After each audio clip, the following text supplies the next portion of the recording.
Okey, hari ini Proton telah melancarkan PHEV pertama mereka iaitu Proton eMAS 7 PHEV yang mana ia menampilkan 3 varian iaitu varian Premium, Prime dan Premium Plus. Okey, untuk Proton eMAS 7 PHEV ini ia menggabungkan dua enjin iaitu enjin petrol dan juga motor elektrik yang menjadikannya sesuai untuk pemanduan di bandar dan juga harian.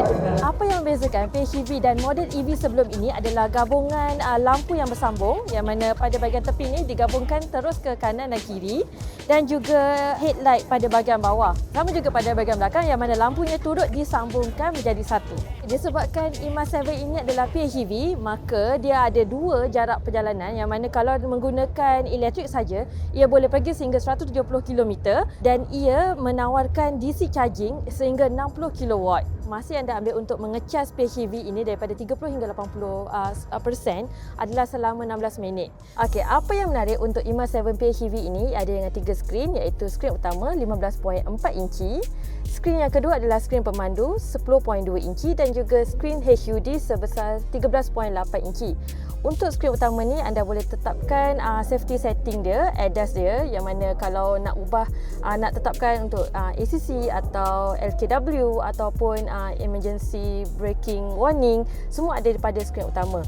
Dan juga untuk anda yang menggunakan telefon pintar anda boleh terus letakkan Apple CarPlay dan juga Android Auto terus pada skrin utama ini. Untuk bahagian tengah ni ia hadir dengan beberapa kompartmen seperti kompartmen untuk pengecasan wayar dan juga kompartmen untuk meletakkan minuman. Okey, untuk pemanduan pula ia hadir dengan 3 mod iaitu mod hybrid, mod power dan juga mod elektrik. Untuk pemanduan dalam mod hybrid ia akan secara pintar menentukan bila kita akan charge dan dia akan menukarkan daripada elektrik ke petrol ataupun petrol ke elektrik atau elektrik sepenuhnya. Okey, apa yang menarik pada Proton juga apabila anda telah menetapkan bahasa pada kereta ini kepada bahasa Melayu, anda boleh menggunakan voice command dalam bahasa Melayu. Buka tingkap.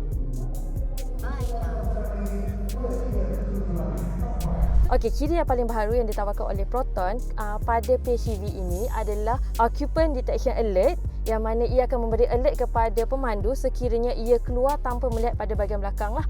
So kiranya kalau ada bayi ataupun fur babies dekat bahagian belakang, ia akan memberi bunyi seperti horn yang mengingatkan anda untuk kembali kepada seat belakang dan mengambil barang-barang keperluan ataupun orang yang ada di dalam.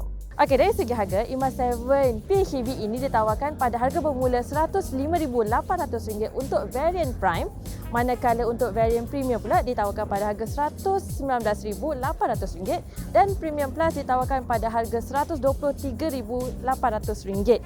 Bagi anda yang minat, anda boleh melakukan pratepah hari ini di pengedar sah Proton berdekatan anda.